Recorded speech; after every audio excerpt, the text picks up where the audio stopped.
स्वागत है। आज मैं आपको सिखाने वाली हूँ 5th स्टैंडर्ड के बच्चों के लिए इंग्लिश सब्जेक्ट का 10th लेसन है 3 सैक्स ऑफ राइस। तो क्या है ये 3 सैक्स ऑफ राइस की स्टोरी में हम लोग देखते हैं। 3 सैक्स ऑफ राइस यानी राइस की 3 गोनियाँ, जो अनाज की बोरी होती है ना, तो उसे कहते हैं सैक्स। तो अनाज की 3 बोरी, कौन सा वाला अनाज था? तो rice. You may have read many stories about these 3 brothers.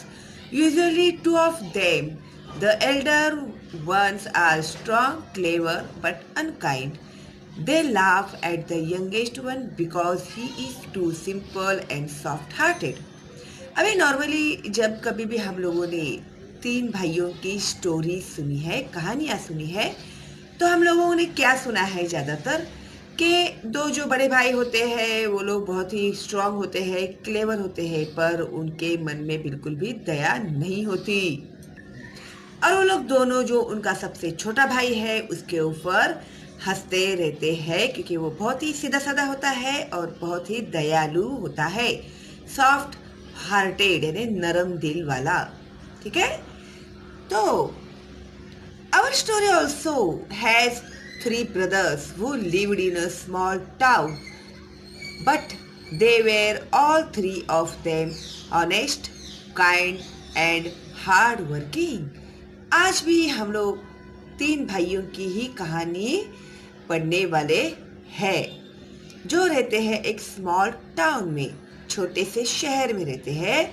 तो वो जो तीनों है, वो तीनों भी हॉनेस्ट है, ईमानदार है, काइंड यानी दयालु है, एंड हार्ड वर्किंग यानी बहुत मेहनती है।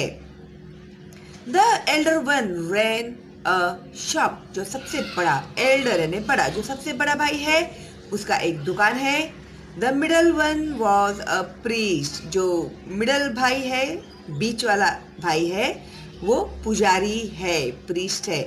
And the youngest one had just finished his education, और जो सबसे छोटा है उसने अभी ही अपनी पढ़ाई पूरी की है। He had started taking up odd jobs to earn some money and to learn a trade. तो अभी वह नौकरी की तलाश में है, पैसे कमाने के लिए, और वो कुछ व्यापार करना सीख रहा है। All 3 of them were fond of their mother. तीनों भी जो थे वो माँ के बहुत लाडले थे।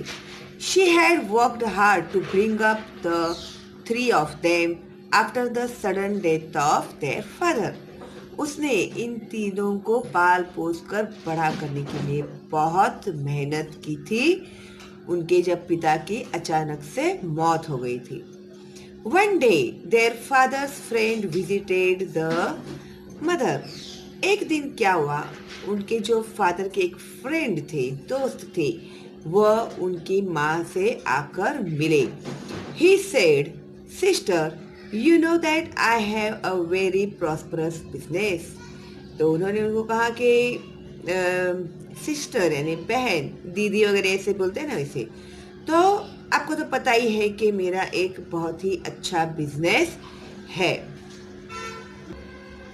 But now I am getting old, लेकिन अब मैं बूढ़ा हो रहा हूँ, and my only daughter is of a marriageable age, और मेरी एक ही इकलौती लड़की है अभी, जिसकी उम्र हो गई है शादी की, यानी लड़की शादी के लायक हो गई है। I am looking for a son-in-law. मैं दामाद की तलाश में हूँ। Who would be a good husband to my daughter, जो एक अच्छा पति साबित हो मेरी बेटी के लिए। And who would also handle my business well, और उसे मेरा बिजनेस भी अच्छे से संभालना होगा। I like all your sons, यानी वो जो तीनों बेटे थे ना, उनके वो उन्हें पसंद थे। इफ़ यू परमिट, अगर आप मुझे आज्ञा दे, परमिशन दे, I will marry my daughter to one of them, but before that I have a plan. अगर आप परमिशन देते हैं तो उन तीनों में से एक लड़के से मैं मेरे बेटी की शादी करना चाहता हूँ और इसके लिए मेरा एक प्लान भी है। ठीक है, अभी क्या प्लान होगा? अभी 3 बेटे हैं, अभी तीनों बेटे से तो शादी नहीं कर सकते।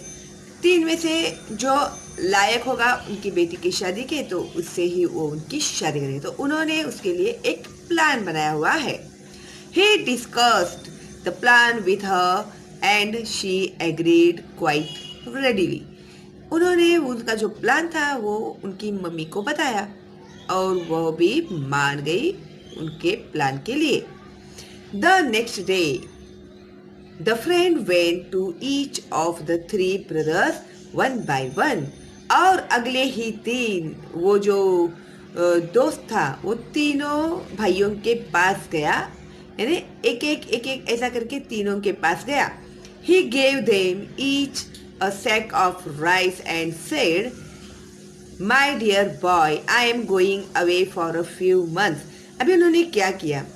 तीनों को एक एक गोनी दे दी चावल की, ठीक है, और उनसे क्या कहा? My dear boy, यानी देखो वो एक एक से जाकर मिले हैं। ऐसा नहीं है कि तीनों को एक साथ खड़ा किया और तीनों को वो गोनियां दे दी उन्होंने, ऐसा नहीं किया उन्होंने। एक एक लड़के के पास वो गए, उसके हाथ में गोनी दी और गोनी देते समय उन्होंने उन लोगों से क्या कहा था ये यहाँ पर बताया है। My dear boy, I am going away for a few months for some necessary work. मैं कहीं बाहर जा रहा हूँ कुछ महीनों के लिए, कुछ जरूरी काम से। Please look after this sack of rice till I come back. जब तक मैं लौटता हूँ तब तक प्लीज ये जो चावल की गोनी है उसका तुम ख्याल रखना। The friend went away many month passed but he did not return. तो इस तरह से वो जो दोस्त था उनके पापा का वो चला गया और इस तरह से बहुत सारे महीने निकल गए। It was nearly a year before he came back. तकरीबन 1 साल होने को आया था, उसके पहले वो वापस आए। He visited the eldest brother first. तो सबसे पहले वो सबसे बड़े भाई से जाकर मिले। The eldest brother welcomed him and gave him a small purse full of money. और वो जो सबसे बड़ा भाई था उसने उनका स्वागत किया और उनके हाथ में पैसों से भरा हुआ एक जो पर्स था वो थमा दिया। Uncle, you had left a sack of rice with me.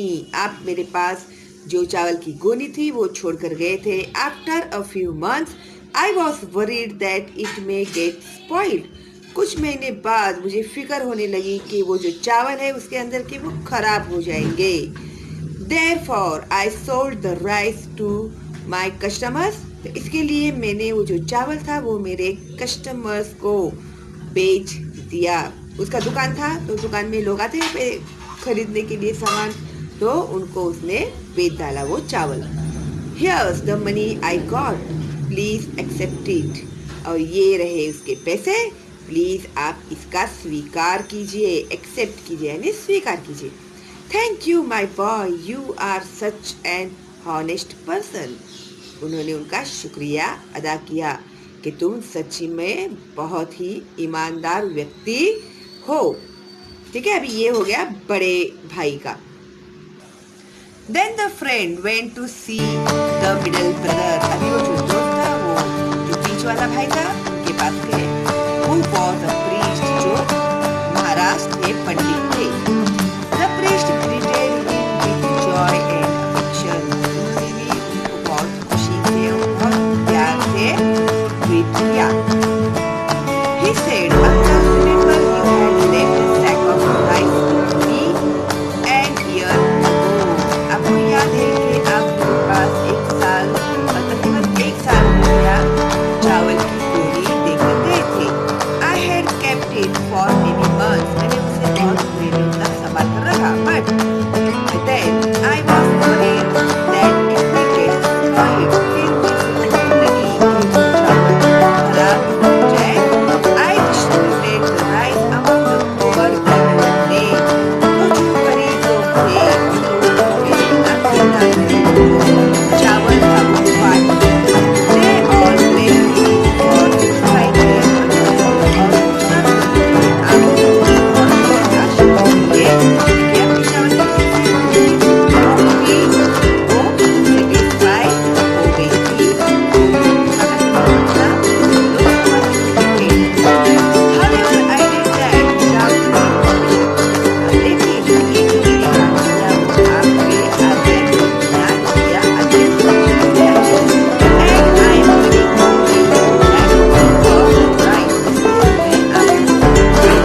हमेशा मैं बाजू के फार्म में जाता हूँ उन्हें हेल्प करने के लिए। I borrowed an unused plot of land from the farmer. तो वो जो जिस फार्मर के पास वो जाते थे तो उनके पास से उनकी ही एक ज़मीन थी जो अनयूज थी, वो उसमें कुछ भी खेती बाड़ी नहीं करते थे, ऐसी ही पड़ी हुई वो ज़मीन थी। तो वह ज़मीन जो थी उन्होंने उसे बोरो किया, यानी भाड़े से लिया। I exchanged the sack of rice for paddy. तो उन्होंने क्या किया, वो जो चावल की गोनी थी वो दे दिया और उसके बदले में धान ले लिया। And sowed the paddy in the plot. और वो जो जमीन उन्होंने ली थी, बोरो की थी, उसमें उसने वो धान जो थे वो पेर दिए, उसको अनाज को जमीन में पेर दिए। Fortunately, the crop grew well and yielded 25 sacks of rice. और इस तरह से fortunately यानी luckily वो जो अनाज था वो बहुत अच्छे से बड़ा हो गया और उस जो एक सैक के जगह पे कितने हो गए उनके सैक, 25 sacks of rice हो गए। I have kept back 5 of the sacks and sold 20 of them. तो मैंने 5 जो सैक थे वो रख लिए और उसमें के जो 20 सैक थे उसे मैंने बेच दिए। ठीक है, देखो उसने उसका कितना अच्छा यूज़ किया था, यूटिलाइज किया बोलते हैं उसको, समय को यूटिलाइज करना कहते हैं उसको, और पैसे भी मल्टीप्लाई करना कहते हैं। तो उसमें के जो 5 सैक थे उसने रख दिए और उसमें जो 20 थे उसको उन्होंने बेच दिया। Here's the money, और ये रहे उस गोनी के पैसे। If you allow, I would like to keep a part of it as my share, considering the labor and money I spent to get it all done. और उसने क्या बोला देखो, कि अगर आप मुझे आज्ञा देते हैं तो इन पैसों में का कुछ हिस्सा जो है वो मैं अपने पास रखना चाहूँगा। क्यों? क्योंकि उसने इतनी मेहनत की ना साल भर, उसकी मेहनत उसके कारण ये जो पैसे मिले थे तो उसको मुआवजा तो देना चाहिए ना उसको, इतना समय उन्होंने डाला उसके पीछे, तो इसके लिए उन्होंने उसके लिए पैसे भी मांगे। देखो कितना होशियार था ये सबसे छोटा वाला ब्रदर।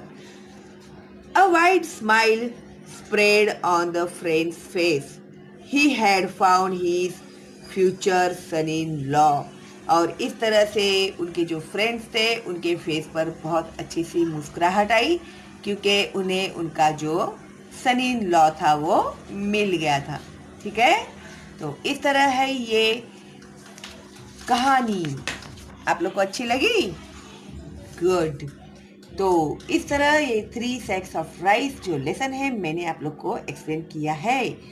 और भी मुझे इसका बहुत दिन से डिमांड आ रहा था और मुझे कंप्लेंट कर रहे बच्चे लोग कि टीचर आप वीडियोस क्यों नहीं बना रहे हैं और गेम क्यों नहीं खेल रहे। तो मेरे पास नेटवर्क का बहुत प्रॉब्लम चल रहा है, इस वजह से मैं बहुत ही हेल्पलेस हूँ। ठीक है, आप मुझे जितना मिस कर रहे हैं मैं भी आप लोग को उतना ही मिस कर रही हूँ। ठीक है, और अगर आपने अभी तक आज आप पहली बार मेरा चैनल देख रहे हैं और अभी तक आपने सब्सक्राइब नहीं किया है मेरे चैनल को तो सब्सक्राइब कीजिए, क्योंकि उससे जो मेरे न्यू वीडियोस आएंगे उसका नोटिफिकेशन आपको सबसे पहले मिलेगा। ठीक है, और लाइक कीजिए मेरे वीडियोस को और कमेंट बॉक्स में कुछ डाउट है तो आप मुझे पूछ सकते हैं। अगर कोई डाउट नहीं है तो एक थैंक्स तो मेरे लिए बनता ही है ना। चलो फिर अभी मिलते हैं बहुत जल्दी अगले लेसन के साथ। तब तक आप स्टे होम, स्टे सेफ, घर पे ही बने रहिए, घर के बाहर मत निकलिएगा। ठीक है, और अभी तो आप लोगों ने पढ़ाई शुरू कर ही दी है और मैं भी हूँ आप लोग के साथ, आप लोगों को पूरा सपोर्ट करने वाली हूँ। ठीक है, और ये जो लेसन है जिन लोग के पास टेक्स्ट बुक नहीं है उन लोग के लिए मैं फ़ोटोस निकाल कर भेज रही हूँ ताकि घर में बैठकर आप लोग पढ़ सको। ओके, चलो फिर मिलते हैं, bye bye and take care.